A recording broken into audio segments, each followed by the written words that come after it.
Hey, what's going on, guys? Chris here with DIY E65 E66.com, and tonight's video we're going to be replacing the expansion tank on our BMW E65 2006 4.8 liter engine, but you guys should be the same on the O2s through O5s as well.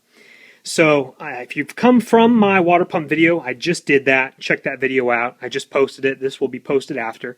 And what I'm going to be doing here is I have a crack here in my expansion tank. I have a video that shows that. Try to do JB weld. The pressure just kind of released it. Crack is still there, leaking. I said forget about it. It's not that expensive of a fix. And so if you guys are getting a coolant low sensor, even though you're full, the sensor might be bad, so I'll show you that on the bottom. My new one came with the sensor. I'm going to go ahead and keep my old top. That saves some cash. And I just purchased the expansion tank with the sensor on the bottom. So let's get right into it. First thing we got to do, guys, is I have a video that kind of shows this step here. But you need to take out this box here. That's pretty simple. We're going to go 1 Phillips, 2 Phillips. I'm going to move all that, take my air filter out. The box pulls straight out.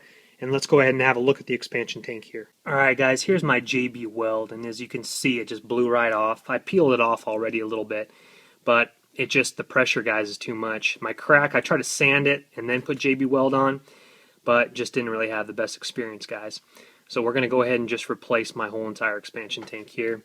Let's go ahead and peel that JB weld off of there. And so first thing we're going to do, guys, is there's a couple hoses attaching this expansion tank here. We have hose number 1 up here, hose number 2 up here, hose number 3 down here.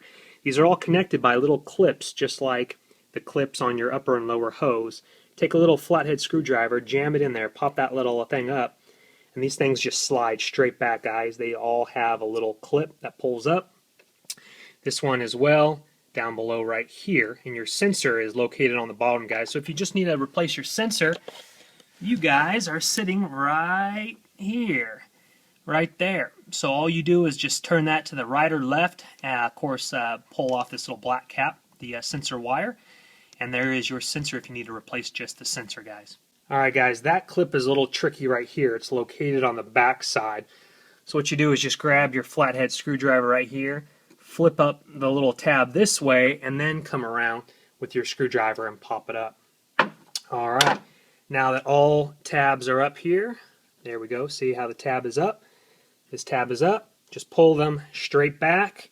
And if you haven't already, guys, I would recommend, if you do have coolant in here to prevent a big spill, go ahead and use a turkey baster like your mom uses for Thanksgiving. Suck as much as you can out of this, at least to get it below the requirements here. And then put a little fill cup for when you pop this one off here, to be able to drain it properly without spilling it everywhere. And guys, these do pull right off, straight back, guys. Just be careful and just pop them straight back. 1 and 2. Again, the clips have to be up. And again, guys, number 3, just pull it straight back. And then what we're going to do is we're going to come right over here to a little screw. Alright guys, we have screw number 1 and screw number 2 right there. Those are T20s. Alrighty guys, now after those screws are out, they're just little ones like this here. Okay, after those 2 are out, the only thing that's holding it in is this right here, and of course that just pops right off like that. Real simple, guys. That's your kind of your mount thing there. And I haven't taken this off yet, so I'm going to do that now and then put in the new one. And guys, be careful. Remove your sensor here before you pull out the whole thing completely there.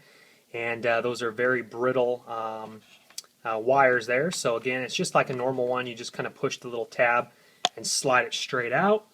And just be careful of those wires. Okay guys, here's my new tank here. We already put it down here in the bracket, but before we did that, we attached our sensor cable to our new sensor that was already there. Again, just twist it to the left or right, pull out the old one if you want to keep your sensor. Now we're going to put back on our hoses like this, straight on. But before we do that, we're going to go ahead and screw in bolt number 1, bolt number 2 right there. And then we're going to go ahead and put in all our hoses, of course, here and here, cleaning some of the inside right there of any grit and debris. And then we're going to latch down our little hooks there. Alright guys, now when putting these back on, there are little slotches right there, right by my finger right here. and the slotch is right here. So all you're going to do is you're just going to put it straight on like this, and it's going to seal right on. Bam! There's that one. Do that to all three of them, and then we're going to go ahead and fill it up. Alrighty guys, I got to make this video a little bit shorter. I got to get off to work here, but just put your box back in, your air box, and go ahead and use distilled water and BMW Coolant. If you're doing full strength BMW Coolant, of course, mix it 50-50 with distilled water, reverse osmosis distilled water, so there's no minerals in your tank, hard water, etc., etc. And so grab a little funnel, mix in 50-50, or if you go for the pre-mixed, that's even better. It's already pre-mixed, whatever you guys want to do. Screw on the cap if you have your old cap or your new cap. All my hoses are connected, and we're looking really good, guys. That was very, very quick. Easy to do expansion tank fix, guys. Thank you so much for watching. Look in the description box below for this link where you can read more about it and even buy it for yourself and the tools I used in this video, guys. And again, also remember, all my videos and projects are on DIY E65 E66.com. You guys have a wonderful day. Take care. Bye-bye.